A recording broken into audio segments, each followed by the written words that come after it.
자, 한 주간의 증시 관련 이벤트 짚어드리고요. 증시 전망 함께하는 시간입니다. 2020년 경자년 첫 번째 증시 전망은 증권부의 이소연 기자와 함께하도록 하겠습니다. 어서 오세요. 안녕하세요. 네. 2,400선 기대한다라는 증권사 레포트들 연초에 많았는데 미국과 이란의 지금 지정학적 리스크로 인해서 2,200선도 지금 지키지 못하는 모습이 나타나고 있는데요. 오늘 흐름부터 먼저 살펴볼까요? 네, 먼저 코스피는 오늘도 불안정한 정세 속에 0.99% 하락한 2,154.97로 하락 출발했습니다. 현지 시간 5일 이란이 핵 합의를 탈퇴한다고 선언하면서 미국과 이란 간의 갈등이 점차 고조되면서 이와 관련해서 영향을 받은 모양새인데요.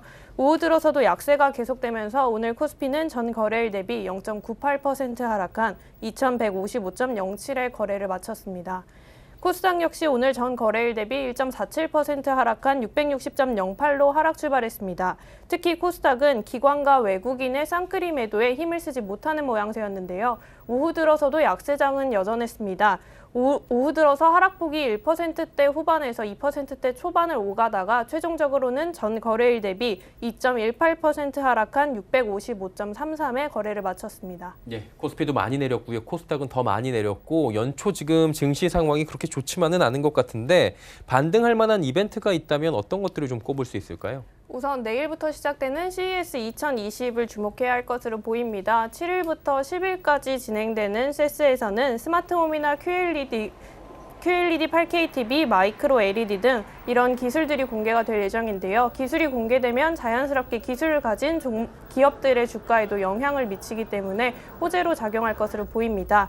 여기에 더해서 오는 8일을 전후로 삼성전자가 작년 4분기 실적을 발표할 전망입니다. 나정환 DS투자증권연구원은 삼성전자의 실적 발표와 CES 2020의 영향을 받아 IT 업종에 대한 관심이 확대될 것으로 보인다고 분석했습니다. 네.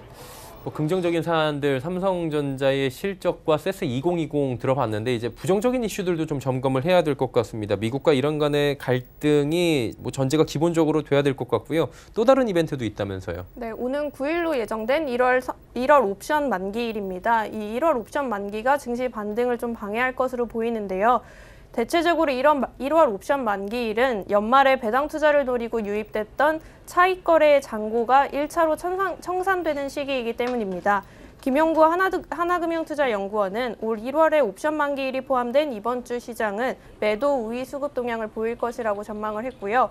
이번 주 증시 흐름은 시장의 장기 중심 추세선인 코스피 60월 이동평균선 하방 지지를 시험하는 중립 수준의 주가 흐름을 보일 것이라고 전망했습니다. 네.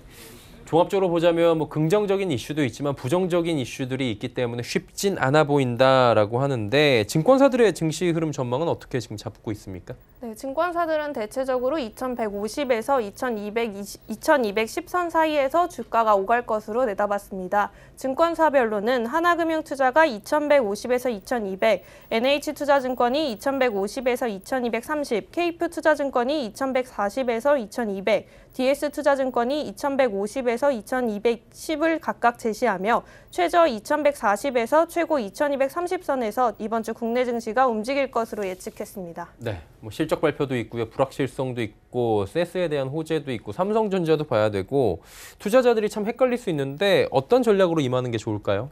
네, 큰 틀에서는 현재 시장이 악재보다는 호재에 더 민감하게 반응을 하고 있다면서 매수의 관점을 그대로 유지하라는 김대준 한국투자증권연구원의 조언이 있었습니다. 업종별로는 CES와 삼성전자 실적 발표 등의 영향을 받을 것으로 보이는 IT와 반도체 업종에 대한 추천이 많았고요. 여기에 더해서 윤영교 KF투자증권연구원은 작년 4분기 중에 주가가 소외됐던 경기 민감 업종 비중 확대를 고려해 볼 법하다라고 추천했습니다. 네, 이번 한 주의 전략들까지 증권부의 이소연 기자와 함께했습니다. 고맙습니다. 감사합니다.